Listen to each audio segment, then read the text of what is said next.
May bagong balita na naman tayo na tiyak na magpapakaba sa mga PiCoin holders.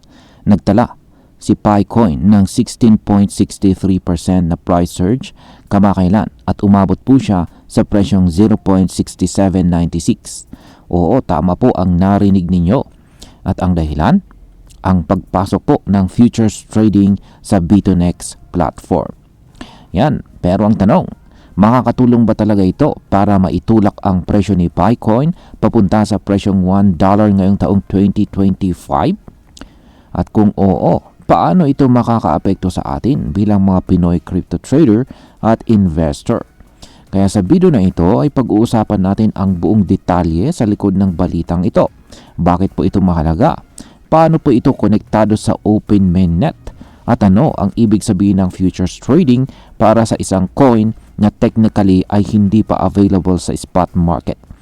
Kaya alamin natin kung hype lang ba ito o may tunay na pag-asa si Pi Network.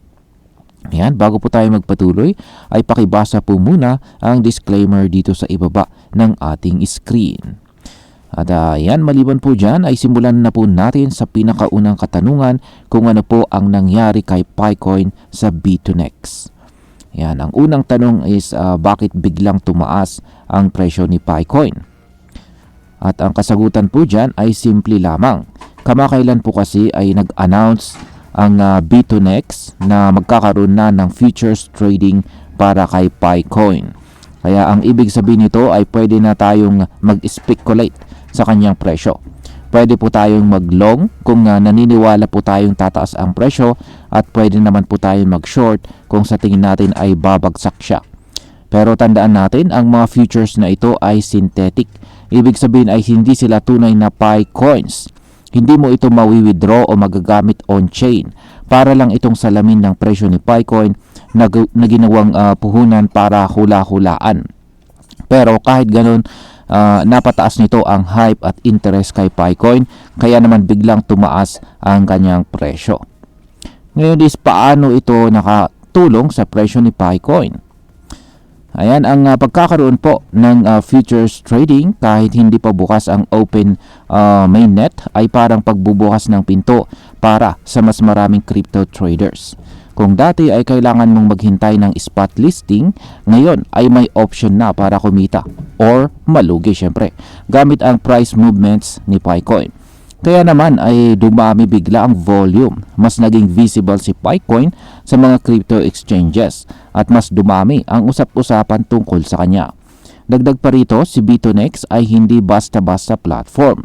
Ang pagsuporta niya sa Pi Network ay nagbigay ng kumpiyansa sa mga institutional at saka retail investors.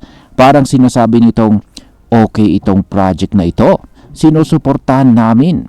Ayan. Ngayon is ano po ang ibig sabihin nito para sa Open Mainnet?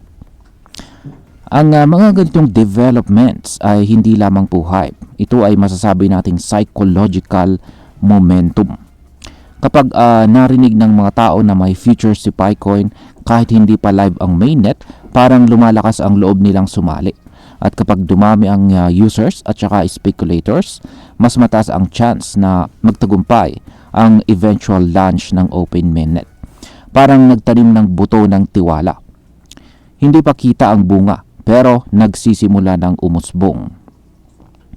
Ngayon ay ano ang mga dating problema ni Pi Network? Yan, ano nga ba yung kanyang mga dating problema? Alam natin na hindi naging madali ang biyahe ni Pi Network. Maraming users ang nawalan ng gana dahil po sa mabagal na KYC process, pagbaba ng presyo at kawalan ng malinaw na timeline para sa full launch. Ilan pa nga ay tinawag itong scam dahil sa tagal ng development. Pero sa kabila ng lahat ng ito, hindi bumitaw ang Pi community. Sa katunayan ay umabot na sa mahigit 60 million users ang gumagamit ng Pi app. At ito ang kakaiba. Mobile mining ang gamit ni Pi, hindi kuryente o malalaking makina. Ang trust mechanism nito ay base po sa social circles, hindi sa computational power. Kaya kahit closed network pa rin siya, patuloy pa rin ang expansion ng user base. Ngayon is paano po naghahanda si Pi Network para sa kanyang long-term growth? Ayan. Habang pinag-uusapan natin ang presyo, dapat din nating tingnan ang ginagawa ni Pi Network sa likod ng kamera. Isa sa mga pinaka-importanting update ay ang tinatawag na integration ng Chainlink oracles. Ibig sabihin ay sinusubukan na nilang gumawa ng smart contracts na pwedeng kumuha ng real-world data. Halimbawa, weather updates at saka crypto prices.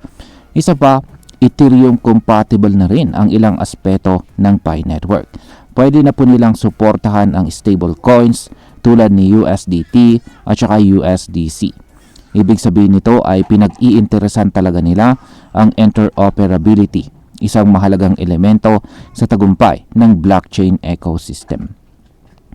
Ngayon ay may mga panganib o risk ba sa synthetic Pi futures? Ayan. Oo, at ito ang dapat mong tandaan bilang isang investor dito.